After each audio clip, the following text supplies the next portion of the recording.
Marcel de Graaff, co-president of the Europe of Nations and Freedom (ENF) group and the Party for Freedom's representative in the European Parliament, hit out at the bloc. The Dutch MEP hailed his party's support from allies, including Belgium's Flemish interest, France's National Front and various other European patriotic movements, claiming they all fight for the same ideals. He said, "There is both support and friendship in our group and between our parties because we all fight for the same ideals, a Europe of free and sovereign nation-states. We all want our nations to flourish and therefore, we all very much support mutual trade. We, however, don't want a centralized European Union, where the Commission dictates the nations." GETTYDutch MEP said member states don't want centralized bloc where Jean-Claude Junker dictates terms. "We all want to protect our national identities and diversity is what made Europe strong in the past, so you want to cherish that." Movements like socialism, which want uniformity of thought and of habit,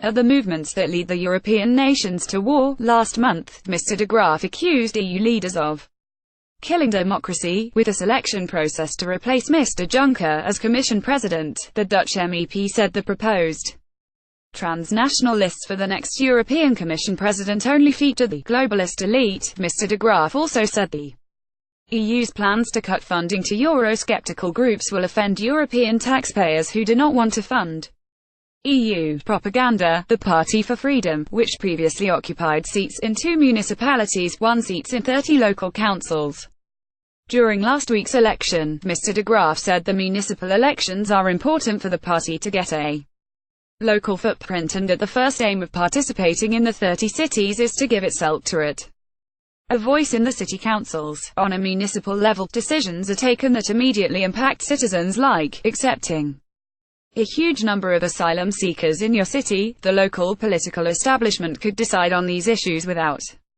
properly listening to the opposing voice of the citizens. The first aim of participating in these 30 cities is to give our electorate a voice in the city councils. We knew from the last elections that a significant share of our voters lives in these cities.